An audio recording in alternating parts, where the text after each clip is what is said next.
दोस्तों आज का जो मेरा टॉपिक है उसका नाम है कि हम परिंदों का कैसे बीमारियों से बचाव कर सकते हैं, कैसे बीमारियों से उनका ख्याल रख सकते हैं और अगर वो बीमार हो जाए तो उनका ऐसा कौन सा ट्रीटमेंट करें जिससे वो वापस हेल्दी और एक्टिव हो जाए। मेरे इस पूरी वीडियो में जिन बातों को मैं कवर करूँगा वो होंगे बर्ड्स को जो लूज़ मोशन लग जाते हैं, आई इन्फेक्शन जौन सा हो जाता है, बर्ड अगर बीमार हो जाए उसके बारे में, और एक बीमारी है जिसे पंजाबी में हम लोग सोकड़ा के नाम से जानते हैं, जिसमें बर्ड कमज़ोर हो जाता है और कुछ खाता पीता नहीं, और बर्ड के पर अगर उसके फैदर्स ख़राब हो जाएं या झड़ने शुरू हो जाएं।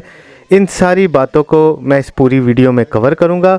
उम्मीद करता हूं कि आपको ये वीडियो पसंद आएगी। दोस्तों सबसे पहले मैं बात करता हूं लूज़ मोशन के बारे में। अगर आपके बर्ड को लूज़ मोशन लग जाए तो फ्लैजेल का जो सिरप है उसके 2 ड्रॉप आप उसके पानी वाले पॉट में डाल दें और उम्मीद करता हूं कि 2 से 3 दिन में आपके बर्ड के लूज़ मोशन ख़त्म हो जाएंगे। पानी वाले पॉट में सिर्फ 2 ड्रॉप्स डालने हैं, इससे ज़्यादा नहीं डालने। अब दोस्तों मैं बात करता हूं बर्ड आई इन्फेक्शन के बारे में। बर्ड आई इन्फेक्शन बेसिकली होता किस वजह से है, उसकी सबसे बड़ी रीज़न सफाई ना होने की वजह से है, या फिर मौसम की तब्दीली या गर्मी का ज़्यादा होना। अगर आप अपने बर्ड के केज की सफाई नहीं करते तो भी आपके बर्ड को इन्फेक्शन हो जाता है। गर्मी ज़्यादा होने की वजह से बर्ड की आँख ख़राब हो जाती है। अच्छा, आई इन्फेक्शन में 2 चीज़ें हैं। एक होता है कि बर्ड की आँख का अंदर से और ऊपर से ख़राब होना, और एक इन्फेक्शन वो होता है जो बर्ड की आँख के इर्द गिर्द होता है। अगर आपकी परिंदे की आँख से पानी निकल रहा है और इन्फेक्शन उसकी आँख में है तो बीटासोल N के नाम के ड्रॉप्स मिलते हैं, आप उसे यूज़ करें। लेकिन उससे पहले, ड्रॉप डालने से पहले आपने अपने बर्ड की आँख को कॉटन बर्ड के थ्रू गुलाब अर्क से साफ़ करनी है। आँखों वाला जो गुलाब अर्क है उससे साफ़ करनी है, और फिर 1 आई ड्रॉप सुबह डाल देना है और 1 आई ड्रॉप शाम को डाल देना है।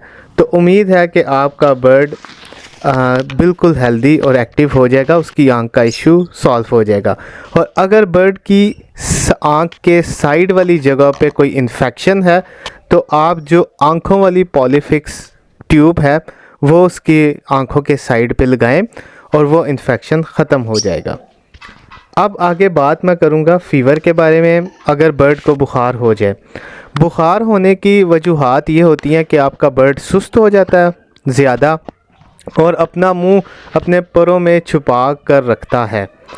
तो अगर आपके बर्ड इस तरह की एक्टिविटी में इन्वॉल्व है, आपको महसूस हो रहा है, और जब आप बर्ड को पकड़ते हैं और उसके पाँव गर्म होता है, उसकी टांगें गर्म होती हैं, तो ये निशानी है कि आपके बर्ड को बुखार है।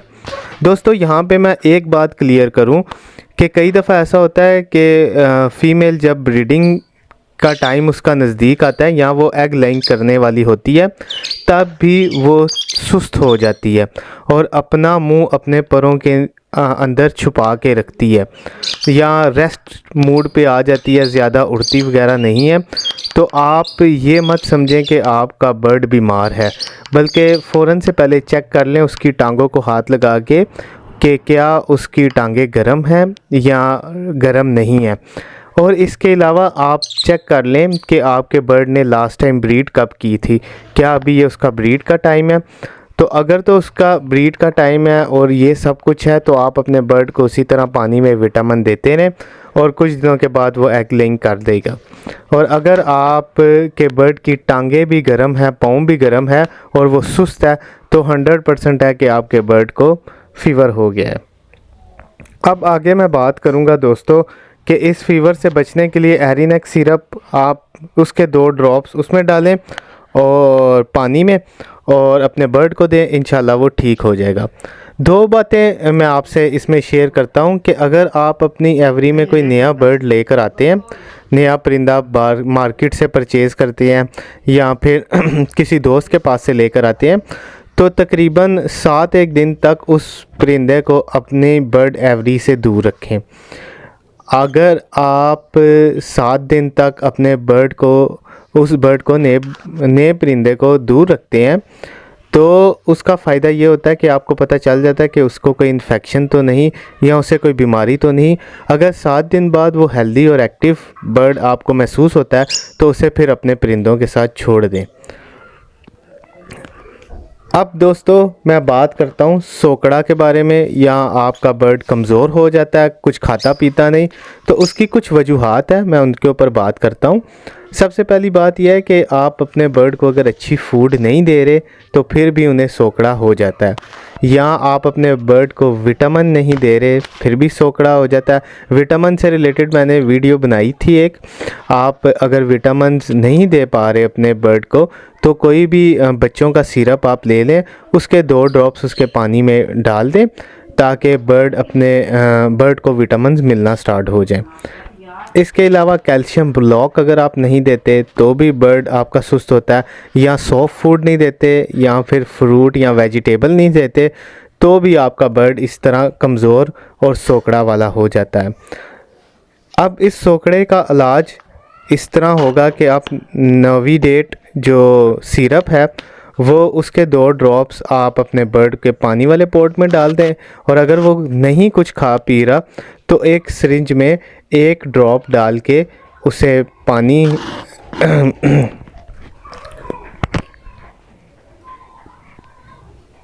दोस्तों सोकड़े के लिए जो हम मेडिसिन यूज़ करते हैं वो है नोविडेट सिरप। आप नोविडेट सिरप को अपने बर्ड को दें, उसके 2 ड्रॉप्स और पानी में मिक्स करके, तो इंशाल्लाह आपको ये सोकड़े वाला प्रॉब्लम सॉल्व हो जाएगा। इसके अलावा आप अपने बर्ड को हैंड फीड देंगे, क्योंकि जब आपका बर्ड ज़्यादा कमज़ोर हो जाता है तो वो खाना पीना खुद से नहीं खा पी रहा होता, तो आप उसे हैंड फीड देंगे, लेकिन सॉफ्ट से फीड। जैसे कि कई दफ़ा ऐसा होता है कि आपका बर्ड ज़्यादा कमज़ोर हो जाता है तो आप उसे हार्ड फीड नहीं दे सकते, तो सॉफ्ट फीड में आप उसे अगर अवेलेबिलिटी है तो आप उसे सिरिलैक पानी में मिक्स करके दें ताकि वो अपनी बॉडी में कुछ ना कुछ उसकी एनर्जी जाए। अब बात करता हूँ परों के बारे में। अगर बर्ड्स के पर ख़राब हो रहे हैं तो उसकी सबसे बड़ी वजह होती है कैल्शियम की कमी। जब उसके अंदर कैल्शियम की कमी होती है तब उसके पर ख़राब होने शुरू हो जाते हैं या पर की शाइन कम या ख़त्म हो जाती है। तो जब आपको महसूस हो आपके बर्ड की पर की शाइन ख़त्म हो रही है तो आप बर्ड को कैल्शियम ब्लॉक उसके केज में रखते हैं, वो खाता रहेगा। इसके अलावा एलोवेरा जेल आप अपने बर्ड के पर पे लगाएं तो इंशाल्लाह ये जो बर्ड के पर का इशू है ये रिज़ॉल्व हो जाएगा। उम्मीद करता हूँ कि आपको ये वीडियो पसंद आई होगी। ये शॉर्ट सी वीडियो थी, इसमें मैं ज़्यादा चीज़ें कवर नहीं कर पाया, तो उम्मीद करता हूँ कि नेक्स्ट वीडियो में मैं चीज़ों को कवर करूँगा और आप तक बेहतर मालूमात पहुँचाता रहूँगा। Thank you.